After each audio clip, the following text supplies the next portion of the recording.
I was challenged in a Facebook group recently to discuss a series of points pertaining to religion, atheism, and the philosophical basis of each. Unlike the majority of these requests, things like give me scientific proof that you're an atheist, which are too ridiculous to bother making a video about, this one was different. This demonstrated an intelligent approach, apparently, to genuine issues that my interlocutor actually seemed to be serious about and not just another theist troll. So here we go. Atheists, like everyone else, have a responsibility to justify their doubt. This might seem counterintuitive, as atheism is often framed as simply a lack of belief in God rather than a positive assertion. However, a closer examination reveals that even the absence of belief often rests upon underlying assumptions and epistemological commitments that require justification. Well, yes, atheism is about belief, and beliefs are derived from axioms, basic foundational beliefs that we accept as true. We all need some axiomatic beliefs to make our way in the world. My main axiomatic belief in this regard is that my beliefs should be based upon either rational thought or upon empirical evidence, at least one of the two, and preferably both. I can accept something that makes sense, and I can accept something that either has empirical evidence or works in practice. I cannot accept something that neither makes sense nor has empirical evidence nor works in practice. Another axiom of mine is that my reason and my perceptions, although fallible, are all I have with which to make sense of the world, and so I have to trust them. I can't imagine how anyone, theist or atheist, can make sense of anything without that particular axiom. Here's a breakdown of the argument. Doubt is not epistemologically neutral. Atheism is more than just a lack. While some atheists might describe their position as a mere lack of belief in God, this is often a simplification.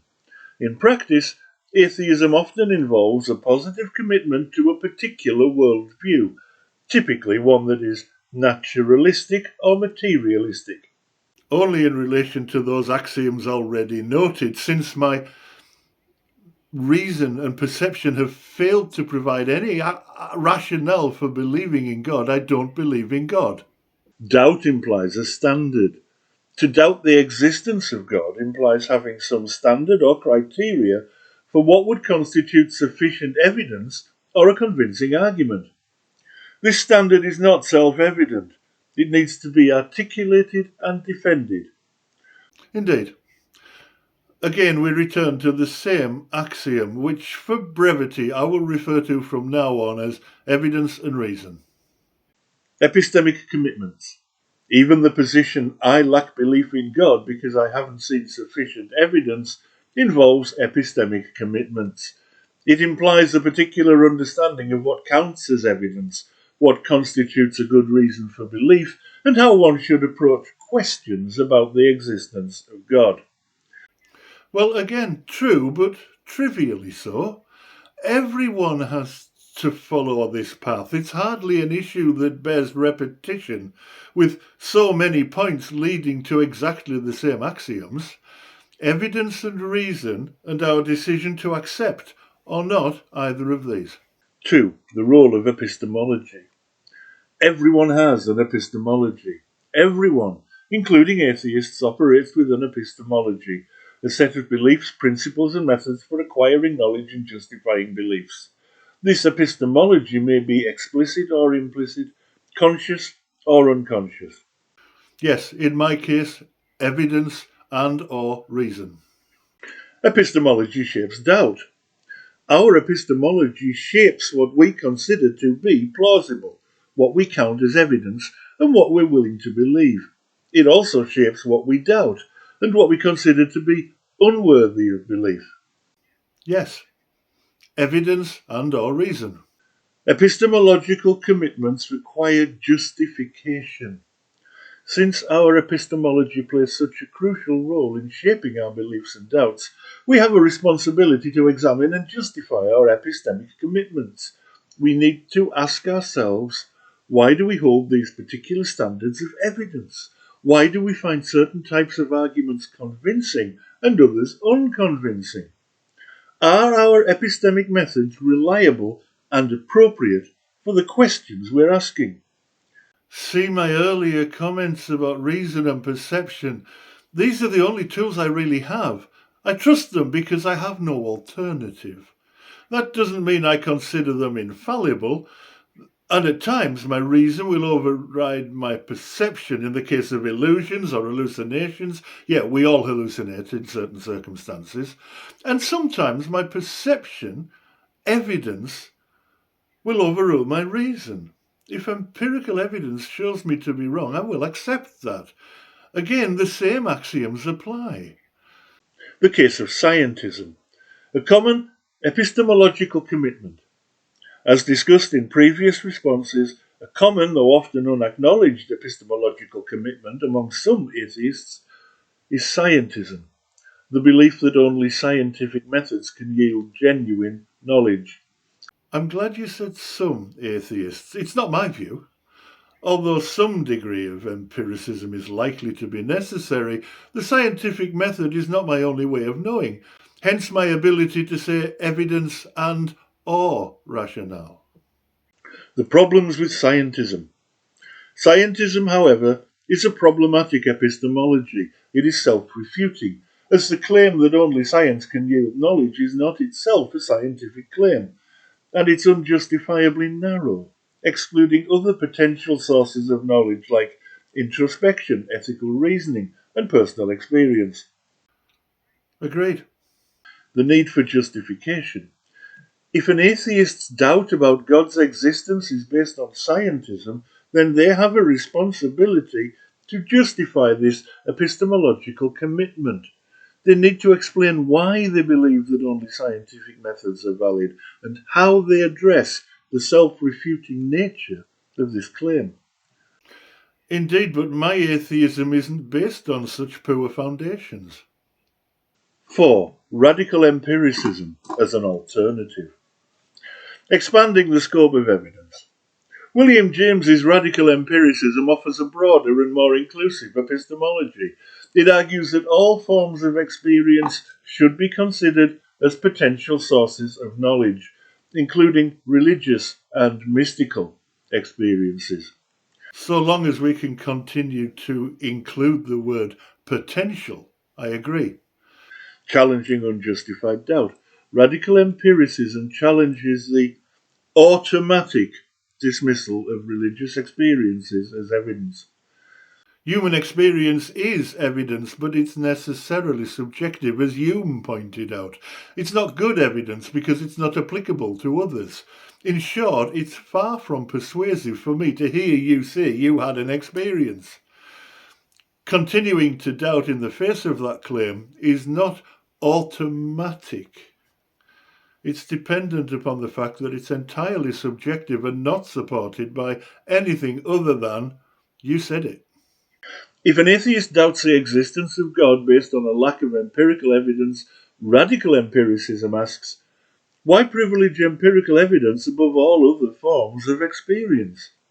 What's the justification for excluding religious experiences from consideration? Well, because they're subjective. You may be hallucinating, you may be lying, you may be falsely attributing the cause of your experience. I don't need to call you a liar. You may well have experienced spontaneous remission from your illness, but how do we know God did it? Could it have been misdiagnosed? Spontaneous remission happens fairly commonly without any reason to attribute it to a deity. This argument is equally valid for every religious experience I've ever heard of. The importance of interpretation. Radical empiricism also recognizes that experiences are always interpreted. The atheist and the theist might have different interpretations of the same experience, but both need to justify their interpretations. I already have by combining perception and evidence and rationale. the responsibility to justify doubt. Doubt is not a free pass.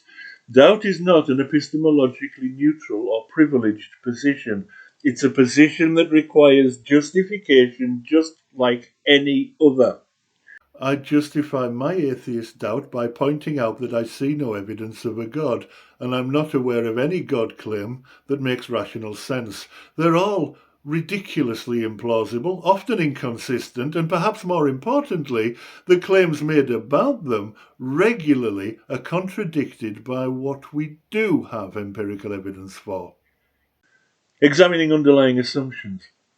Atheists, like everyone else, need to examine the underlying assumptions and commitments that shape their doubts.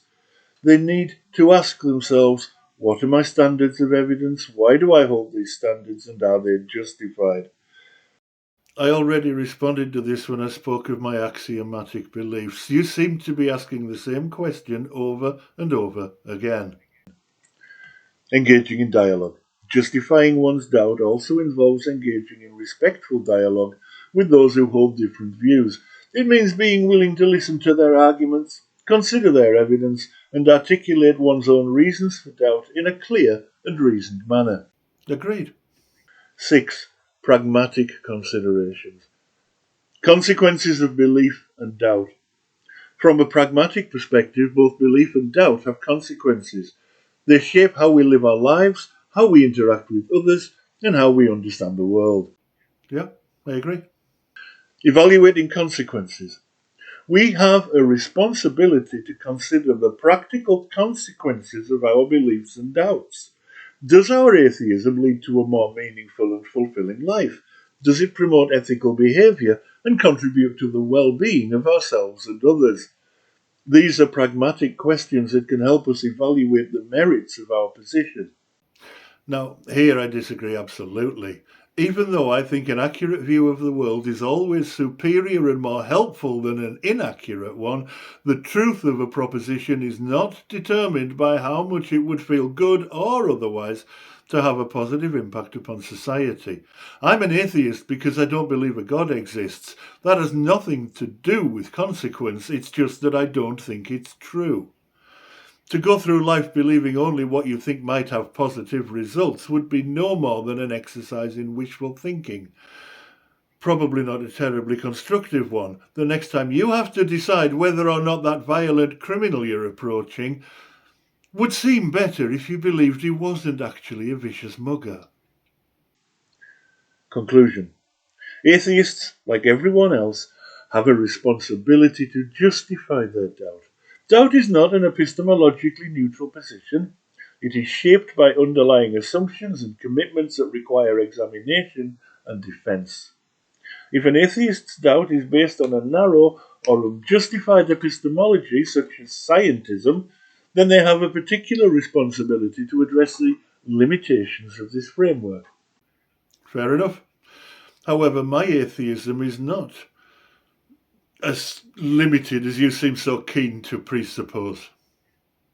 Radical empiricism, as advocated by William James, offers a broader and more inclusive approach to knowledge, one that challenges the automatic dismissal of religious experience and encourages a more open and nuanced approach to questions of evidence and justification.